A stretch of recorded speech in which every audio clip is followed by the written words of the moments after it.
ఏపీలో గ్రామ రెవెన్యూ సిబ్బంది ధర్నాకు దిగారు. దీంట్లో భాగంగా కడప జిల్లా సిద్ధవట్టం ఎంఆర్ఓ కార్యాలయం ఎదుట వీఆర్ఏలు ఆందోళన వ్యక్తం చేశారు. 21,000 వేతనాలు ఇవ్వాలని, అర్హత కలిగిన వీఆర్ఏలకు పదోన్నతి కల్పించాలని డిమాండ్ చేశారు. దీనిపై సీఎం జగన్ తక్షణమే స్పందించాలని కోరారు. గాలివీడు మండలం ఎంఆర్ఓ ఆఫీస్ ఎదురుగా వీఆర్ఏలతో V3 ఛానల్ ఈరోజు భోగేశ్వరరావు గారు వారి యొక్క బాధలు, ఇప్పుడు చాలని జీతాల గురించి మీ ముందు మాట్లాడతారు. ఏమండి భోగేశ్వరరావు గారు? సంఘం రాష్ట్ర కమిటీ పిలుపు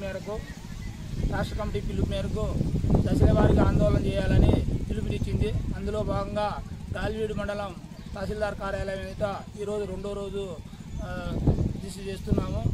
మాకు చాలని వేతనాలతో కడుపులు ఇబ్బంది పడుతున్నాము. ఆనాడు 2017లో మార్చి నెలలో అలంకార సెంటర్ వద్ద ఇప్పుడు ఉన్నటువంటి ముఖ్యమంత్రి గారు వచ్చి మీకు నేను గెలిచిన వెంటనే 15,000 వేతనం పెంచుతానని చెప్పినాడు. DA 500 ఇస్తానన్నాడు.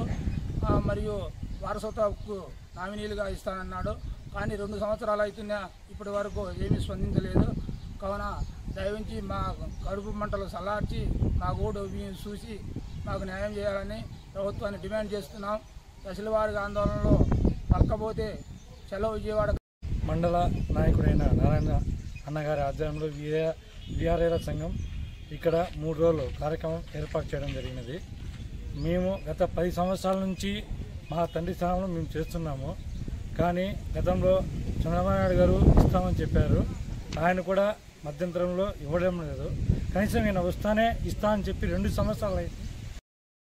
నేను చిన్నప్పటి నుంచి కూడా చూస్తున్నాను. ఇది సమంజసమైనటువంటి కోరిక వాళ్ళది. ఎందుకంటే ఎక్కువ లేకుండా 20,000 రూపాయలు 21,000 రూపాయల వాళ్ళు వేతనాలు అడుగుతున్నారు.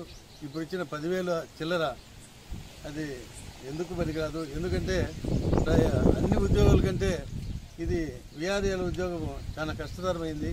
ఎందుకంటే ఏదన్నా మనిషి చనిపోయినా చివరకు అనాథ శవమైన అక్కడ వాళ్ళు, ఎందుకంటే డాక్టర్లు వచ్చినంత వరకు అలాగే ఇంకా ఇతర సిబ్బంది వచ్చినంత వరకు వాళ్ళు కావిలి ఉండాల్సి వచ్చింది. కాబట్టి ఇలాంటి సేవకులకు, గ్రామ రెవెన్యూ సేవకులకు వారి యొక్క కోరికల సఫలం కొరకు మేము ఎంతవరకైనా వారి వెంట ఉండి, అలా లేకపోతే